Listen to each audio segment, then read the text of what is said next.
Hai, perkenalkan, nama saya Christina Laura, mahasiswa Program Studi Ekonomi Pembangunan, Fakultas Ekonomi dan Bisnis, Universitas Tanjung Pura. Di sini, saya akan menjawab beberapa pertanyaan mengenai mazhab fisiokrat dan mazhab merkantilisme.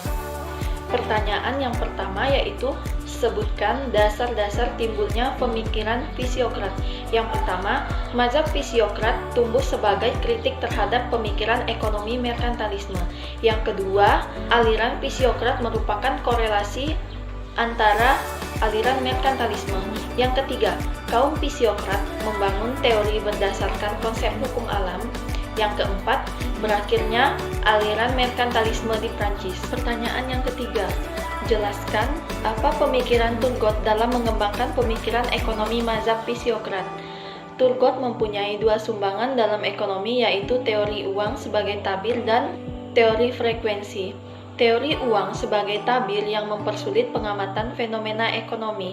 Menurut pemikiran Turgot, sumber kemakmuran berasal dari alam itu sendiri, terutama usaha bidang pertanian.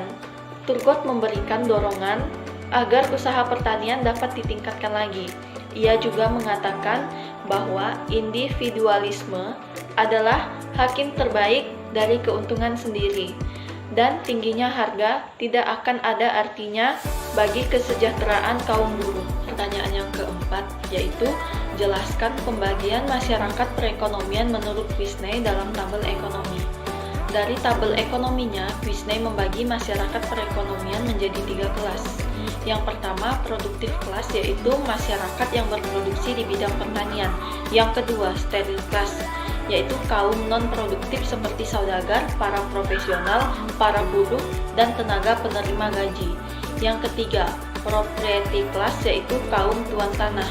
Steril class disebut kaum pasif karena mereka menafkahi hidupnya tergantung dari golongan-golongan lain, dan mereka dianggap tidak memiliki surplus atau kelebihan bersih dalam proses produksi. Sedangkan sektor pertanian dianggap dapat menghasilkan surplus atau sisa produksi bersih. Pertanyaan yang keenam, jelaskan siapa yang diuntungkan dalam mazhab fisiokrat. Yang diuntungkan dalam mazhab fisiokrat adalah kaum buruh, karena para buruh itu menerima upah besarnya sama dengan biaya untuk hidup.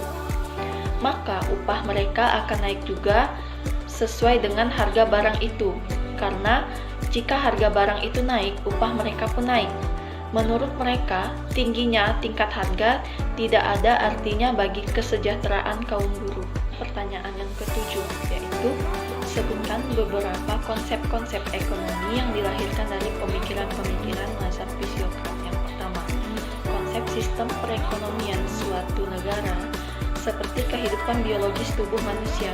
Begitu juga proses dan gejala kehidupan ekonomi jika dilihat dalam hubungannya antar bagian yang satu dengan yang lain membentuk satu keseluruhan yang sama. Yang kedua, teori nilai dan harga terbagi menjadi 3, yaitu harga dasar barang-barang, harga dasar penjualan, dan harga yang harus dibayar untuk konsumen, dan sebagai tabir uang dan peluang pengenaan pajak untuk kepentingan ekonomi. Yang ketiga, konsep teori uang sebagai teori dan frekuensi. Pemikiran ini merupakan gagasan ke arah menemukan dasar satuan hitung atau satuan perhitungan. Demikian video singkat yang dapat saya sampaikan tentang mazhab fisiokrat dan mazhab merkantilis. Semoga apa yang telah saya jelaskan dapat berguna bagi teman-teman yang telah menonton video ini. Terima kasih.